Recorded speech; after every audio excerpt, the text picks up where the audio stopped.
There's a safety issue with firing up a coal forge inside a small wooden shed. Planning on building an enclosure for this to help, one, keep sort of the hot coals and metal contained, and also two, to help draft and pull out any of the noxious gases out and up the chimney pipe. So I did find some references online that I'm drawing some inspiration from, and I would like to show you what I'm thinking for this. So I found these images online at a great website called iforgeiron.com, which is a great blacksmithing forum. And this forge is pretty much the same setup that I have. So I'm going to use this as an inspiration. I love the person made a little mouse hole door to put in longer stock. You can see here. I need to fabricate a side and a hood. Now here's a sketch that I did originally, and I was hoping to utilize something that was already made, like a garbage can. I was hoping to just find a metal garbage can, turn it upside down, and call it a day. However, all the garbage cans that I can find, the metal ones, are galvanized, which you don't want to use. Galvanized metal and heat source are a big no-no. So it looks like I'm going to have to do some metal fabrication. Since I have little to no fabrication skills or experience with sheet metal other than very small projects, the way I'm going to go about doing this is I have these sheets of Bristol board, which is sort of a thick paper, and I'm going to build a mock-up, and then I'll take it apart, and hopefully I'll have accurate, flexible patterns, which then I can put on sheet metal, cut out, and form those into hood and sides. Well, anyway, that's the plan. We'll see. Here I made a little 1/3 size comp out of paper, just trying to get all my measurements correct, and it's cute. I also decided to use cardboard. I happen to have these large sheets. The Bristol board was just a little too flimsy. And here is the final mock-up, full size. Here is my little model, pretty close. It's actually a lot smaller, but they look pretty much the same. So on to the metal. So I went to the scrapyard and got this piece of metal. Looked like it used to be a utility door to some large piece of machinery. It's really good. It's pretty thick. It's about an 1/8 inch thick, so I'm thinking that's around 16 gauge. I'm not exactly sure.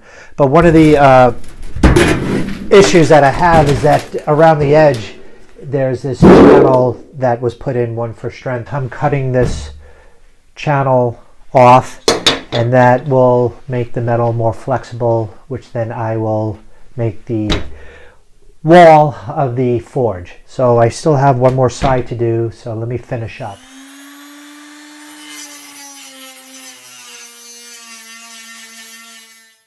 So now the metal is trimmed, I marked my piece. One side will be used to form the wall. The other side is scrap, but I'll be utilizing that as well. So a little bit more cutting. And the inside had some insulation glued to it, so I need to scrape this glue off, clean the metal up.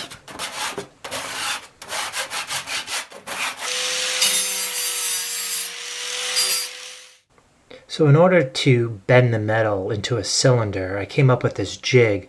I clamped this pipe to my workbench. I had to sort of jerry-rig it here because the one end is crimped. But you'll see I have a spacer at the bottom, and that leaves a slight opening. You can see right there. And I'll slide my metal sheet underneath that, and hopefully I can form it.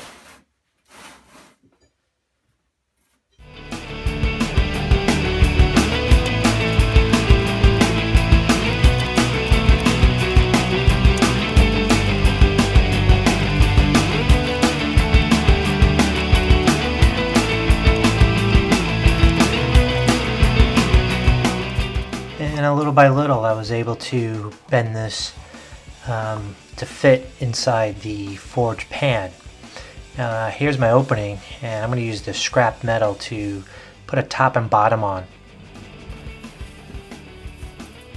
Here I'm using my guillotine to trim the metal. It's pretty handy. Got this from Northern Tools.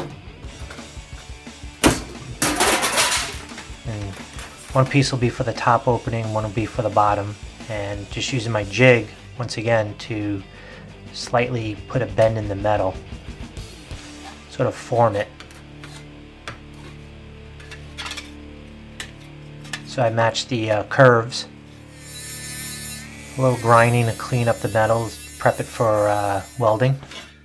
So I have my piece is formed, and I was cleaning up the edges to get it ready for welding.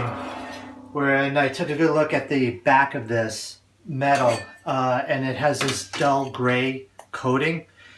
And as far as I can tell, I think this might be a galvanized coating, but I don't want to take any chances because heavy metal poisoning is nothing to take lightly.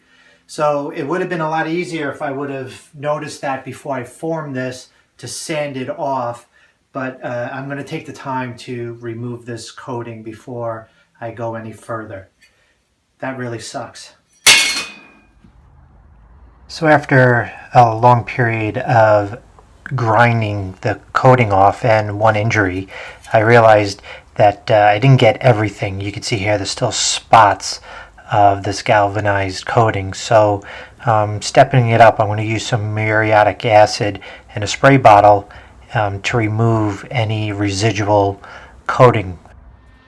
After I was confident that I had the metal completely cleaned, I proceeded to weld everything together and do a lot of grinding. Well, there you go. Here's the full-size mock-up. This is what I ended up with.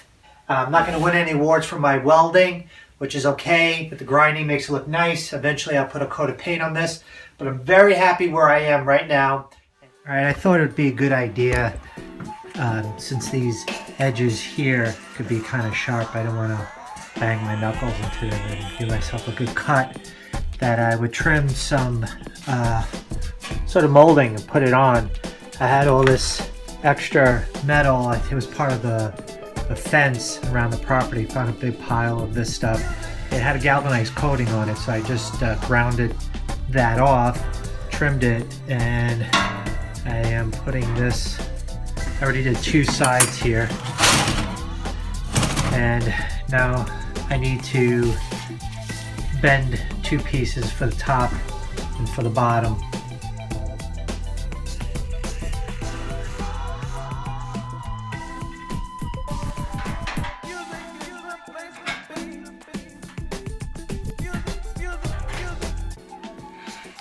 So after fitting and welding everything together, this is what I ended up with. You can see the trim in there. Looks nice. Everything's pretty tight. And I secured this through existing holes. Some of them for the windscreen, some of them for the legs. But this is nice and secured in there, nice and straight.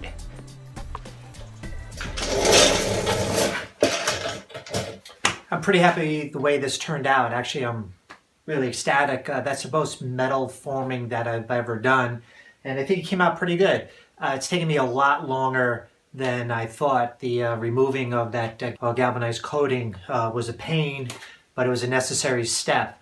So I was hoping to do all this in one video, but it looks like I'm going to divide it up into two parts. So this part is done. Next part is the top, which is the actual dome. This is my cardboard mock-up. And I'm pretty confident I'll be able to form that. So thanks for sticking with me, guys. The second part of this forge build is coming up soon.